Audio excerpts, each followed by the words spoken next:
before the people who are helping me, they thought I'm paying the arthritis. So they brought the arthritis. And all the money which we had collected, I had to pay the arthritis. And I was left without money. I remember where I was doing that fun land. It was to have a small clinic. Because remember, these children are not, are still very, very sick. And they are, the children, most of the children get ill at night. So at night, the children are at my back, running to the hospital nearby. You are given a bill, you can't be able even to pay.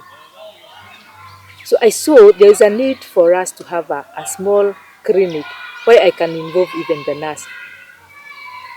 And then there are also children, the recurring of TB. It was still rampant here. When the TB recurs, it is an injection one.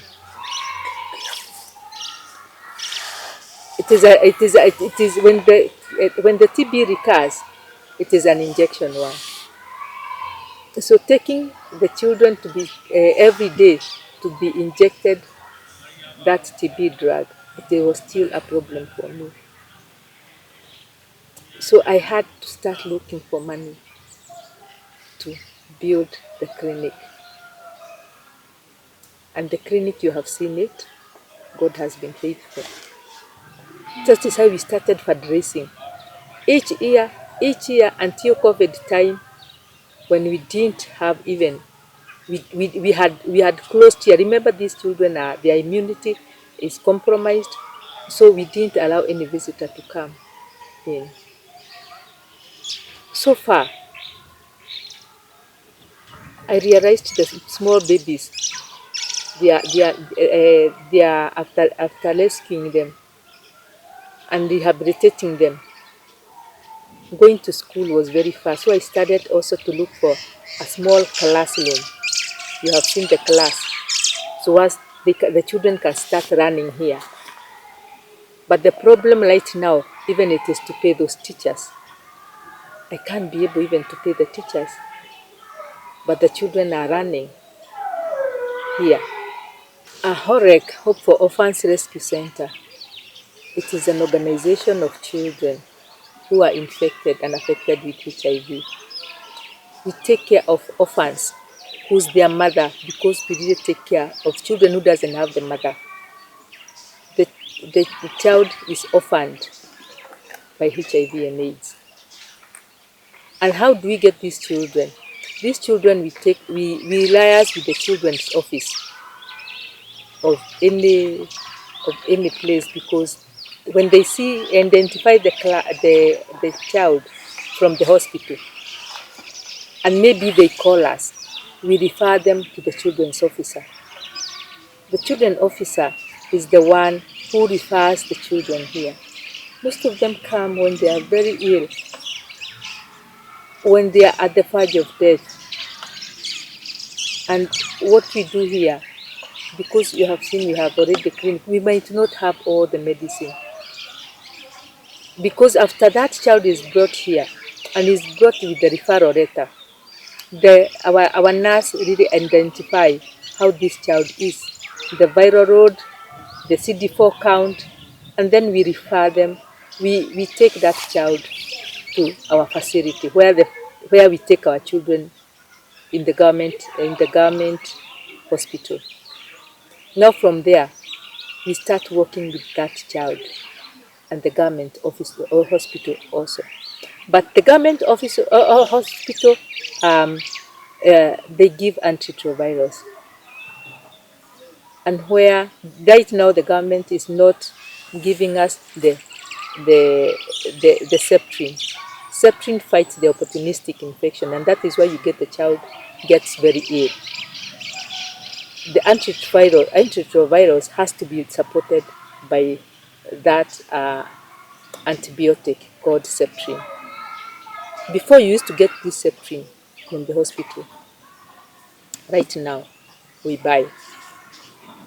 We have also the issue of this medicine I remember early last year they said, um, is it late last year?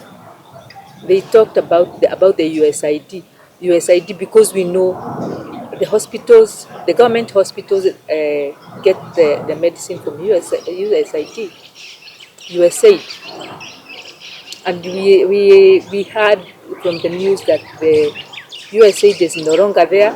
Even I heard the other volunteers, CHVs who are working with USAID, and they are no longer there. So we realized it is true, this medicine might not be there. We realized also the people who are working in the hospitals through USID, they are no longer there, so they are being treated. The nurses, the normal nurses are the ones who are working um, for the CCC. CCC, it is Comprehensive Care Clinic. So right now, the children doesn't have medicine. Myself, I have very little stock left, and I have been calling the hospital, and they tell us the pediatrician medicine are not there. I have little stock which is left, so I urge USAID or the people who fund USAID, please to come back, because we don't want our children to go back where they were. We have come from very far, and this medicine has really helped the children and also the adults to survive. Our fear, and my fear too, it is to go back where we started.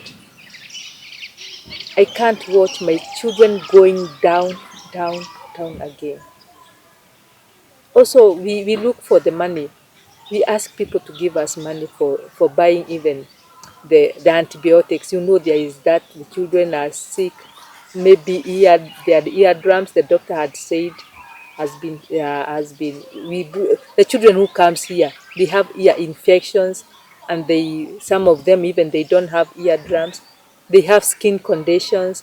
They have uh, a lot of infections. All these things, they need money, and we don't have money, even money for good nutrition, because the antiretrovirus goes hand in hand with good nutrition.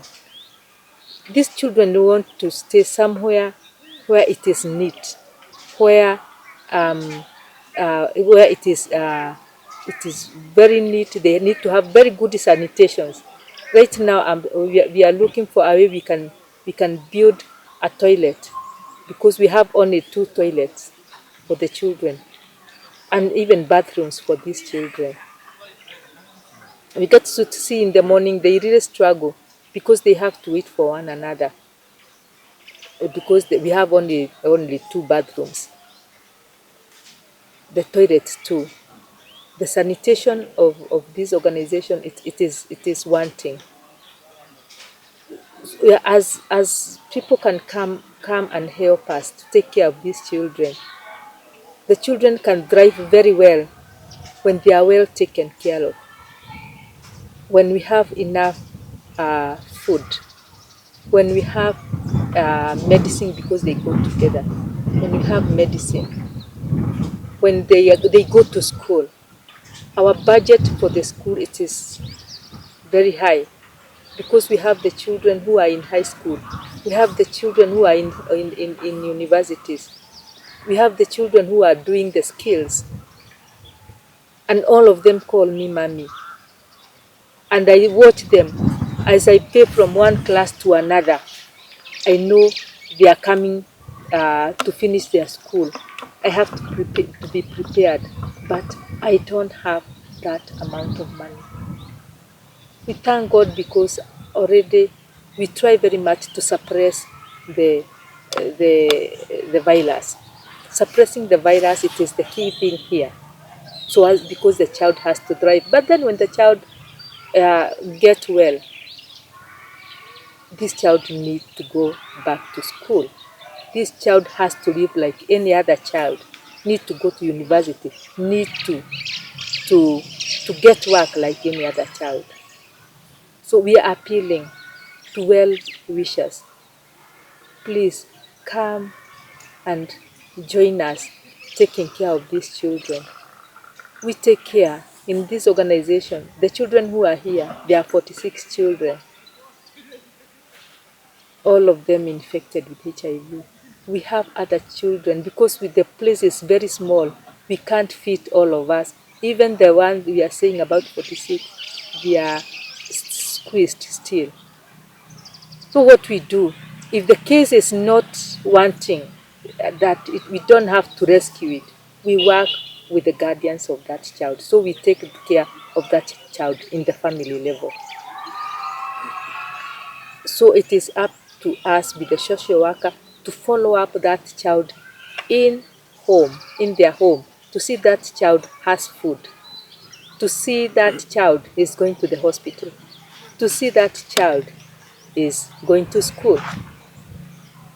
So those three things for a child to thrive, we have to take care of.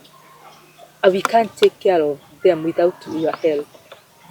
I'll get somewhere and say, I might not do it because I don't have anything. Myself, I'm aging. I have also to take care of myself. But you see, the children are here. We have rescued them, and I'm the mother. So I don't have to let them go. If you can help me, you can at least help me. That stress can really get away from my back.